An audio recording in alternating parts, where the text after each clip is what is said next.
students, in this video we are going to know about finite and non-finite ಅಲ್ಲಿ ಬರ್ತಕ್ಕಂಥ infinitive ಬಗ್ಗೆ ತಿಳ್ಕೊಳ್ಳೋಣ. ಓಕೆನಾ? ಸೊ ಇದು ಕೂಡ ನಿಮ್ಮ ಆನ್ಯುವಲ್ ಎಕ್ಸಾಮಲ್ಲಿ ಒಂದು ಪ್ರಶ್ನೆಯಾಗಿ ಬರುತ್ತೆ. ನೀವೆಲ್ಲರೂ ಕೂಡ ಕಂಪಲ್ಸರಿ ಇದನ್ನ ತಿಳ್ಕೊಳ್ಬೇಕು. ಒಂದು ಡೈಲಾಗ್ ಅನ್ನು ಕೊಟ್ಟಿರ್ತಾರೆ, they can provide A dialogue and you must identify infinitive verb in the conversation. They can provide 4 options, so you can easily find out this, and it is very easy. Are you ready to know? Let's get it. Okay, welcome you once again. Finite and non-finite verb ಬಗ್ಗೆ ಇವತ್ತು ನಾವು ತಿಳ್ಕೊಳ್ಳೋಣ. So ಇದರಲ್ಲಿ finite ಮತ್ತು ನಾನ್ finite ಅಲ್ಲಿ ಬರ್ತಕ್ಕಂಥ verb ಯಾವುದು ಅಂತಂದರೆ ಇನ್ಫಿನಿಟಿವ್. ಅಂದರೆ ಇನ್ಫಿನಿಟಿವ್ ವರ್ಬ್ ಇದು ಕೂಡ, ಬಟ್ ಇದು ನಾನ್ ಫೈನೈಟ್ ಅಲ್ಲಿ ಬರುತ್ತೆ, ಫೈನೈಟ್ ಅಲ್ಲಿ ಒಂದಿದೆ. ಓಕೆನಾ? There are 2 types. Finite verb ಅಂದ್ರೆ ಏನು? What is the meaning of finite verb? Finite verbs are verbs that show tense.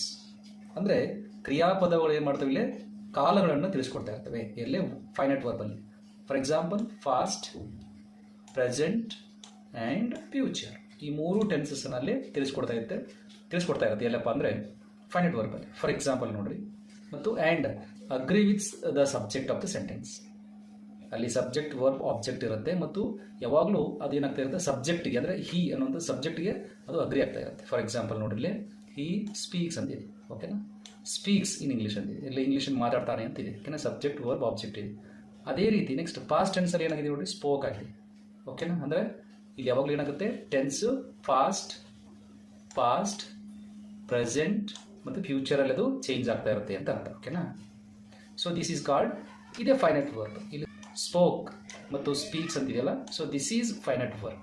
ಅದೇ ಫೈನೈಟ್ ವರ್ಬ್ ಅಂದರೆ ಮೇನ್ ವರ್ಬೇ ಫೈನೈಟ್ ವರ್ಬ್. ಯಾವುದೇ ಒಂದು ವಾಕ್ಯದಲ್ಲಿ ಮೇನ್ ವರ್ಬ್ ಇರುತ್ತಲ್ಲ, ಅದು ನಾವು ಏನು ಕರಿತೀವಿ, ಫೈನೈಟ್ ವರ್ಬ್ ಅಂತ ಹೇಳ್ತೀವಿ. ಈಗ ನಾನ್ ಫೈನೈಟಲ್ಲಿ ಬರ್ತಕ್ಕಂಥ ಯಾವುದು, ಇನ್ಫಿನಿಟಿವ್. ಇದು ನಾನ್ ಫೈನೈಟಲ್ಲಿ ಬರ್ತಕ್ಕಂಥದ್ದು. ಓಕೆನಾ? ಸೊ ಇದು ಏನಾಗಿರುತ್ತೆ ಅಂದರೆ ಯಾವಾಗಲೂ 2+ ವರ್ಬ್ ಇರಬೇಕು. ಆ ಒಂದು ಸೆಂಟೆನ್ಸಲ್ಲಿ 2+ ವರ್ಬ್ ಇರಬೇಕು. ಬಟ್ ನೋಡಿಲ್ಲ ಕೊಟ್ಟಿರೋ ನಾನ್ ಫೈನೈಟ್ ಅಂದರೆ ಅಲ್ಲಿ ಇದರೊಳಗಡೆ ಇನ್ಫಿನಿಟಿ ಇರುತ್ತೆ. Okay? On the other hand do not show tense. Finite ವರ್ಬಲ್ಲಿ ಟೆನ್ಸ್ ಇದ್ದರೆ ಇದರಲ್ಲಿ ಟೆನ್ಸ್ ವರ್ಕ್ ಆಗಲ್ಲ. ಓಕೆನಾ? And do not agree with the subject. ಇಲ್ಲಿ ಸಬ್ಜೆಕ್ಟ್ಗೆ ಅಗ್ರಿ ಆಗೋದಿಲ್ಲ, ಬಟ್ ಫೈನೈಟಲ್ಲಿ ಸಬ್ಜೆಕ್ಟ್ಗೆ ಅಗ್ರಿ ಆಗುತ್ತೆ. They often function as other parts of speech like nouns. ಓಕೆನಾ? ನೌನ್ಸ್ ಆಗ್ಬೋದು ನೋಡಿ, ನಾನ್ ಫೈನೈಟ್ಗಳು ಯಾವಾಗಲೂ ನೌನ್ಸ್ ಆಗ್ಬೋದು, ಎಡ್ಜೆಕ್ಟಿವ್ಸ್ ಆಗ್ಬೋದು, ಆರ್ ಅಡ್ವರ್ಬ್ಸ್ ಕೂಡ ಆಗ್ಬೋದು. ಓಕೆನಾ? ನಾನ್ ಫೈನೈಟ್ ಅಂತ ಹೇಳ್ತೀವಿ. ಇನ್ಫಿನಿಟಿವ್ ಕೂಡ ಇದರಲ್ಲಿ ಬರ್ತವೆ. ಫಾರ್ ಎಕ್ಸಾಂಪಲ್ ಈಗ ಇನ್ಫಿನಿಟಿವ್ನ ನೋಡೋಣ. I like to go. So ಇಲ್ಲಿ ನೋಡಿ 2+ ವರ್ಬ್ ಇದೆ, to go. So this is infinitive verb. ಅಂದರೆ ಇಲ್ಲಿ ಸಬ್ಜೆಕ್ಟ್ ಇರುತ್ತೆ, ವರ್ಬು ಇರುತ್ತೆ, ಆ್ಯಂಡ್ ಇನ್ಫಿನಿಟಿವ್ ವರ್ಬ್ ಇರುತ್ತೆ. ಸೊ ಇಲ್ಲಿ ಲೈಕ್ ಈಸ್ ವರ್ಬ್. ಓಕೆನಾ? ಲೈಕ್ ಅನ್ನೋದು ವರ್ಬ್. ಟು ಗೋ ಅನ್ನುವಂಥದ್ದು ಏನಾಗಿದೆ, ಇಲ್ಲೇ ಇನ್ಫಿನಿಟಿವ್ ಆಗಿದೆ. ಹಾಗಾಗಿ 2+ ವರ್ಬ್ ಇದ್ದರೆ ಅದು ಇನ್ಫಿನಿಟಿವ್ ಅಂತ ಹೇಳಬೇಕು. ಸೊ ಈಗ ನೋಡಿ, ಇಲ್ಲಿ ಒಂದು ಎಕ್ಸಾಂಪಲ್ ಕೊಟ್ಟಿದ್ದೀನಿ. ಒಂದು ಎಕ್ಸಾಂಪಲ್ ನೋಡುವ. ಎ ಅನ್ನುವಂಥವನು ಕೇಳ್ತಾನೆ ಬಿಗೆ, where did you go yesterday? ಎಲ್ಲಿ ನೀನು ಹೋಗಿದ್ದೀನಿ ಅಂತ ಕೇಳ್ತಾನೆ. ನೀನು ಎಲ್ಲಿಗೆ ಹೋಗಿದ್ದೆ ಅಂತ ಹೇಳ್ತಾನೆ. ಆಗ ಬಿ ಹೇಳ್ತಾನೆ, I went to my friend home. ನೋಡಿದ್ರೆ ಒಂದು ಸೆಂಟೆನ್ಸ್.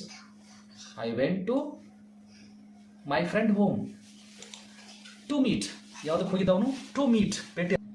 ನಾನು ನನ್ನ ಫ್ರೆಂಡ್ ಮನೆಗೆ ಹೋಗಿದ್ದೆ ಅಂತ ಹೇಳ್ತಾನೆ. ಓಕೆನಾ? ಯಾಕೆ ಹೋಗಿದ್ದ ಅಂತಂದರೆ ಟು ಮೀಟ್, ಭೇಟಿ ಆಗಲಿಕ್ಕೆ.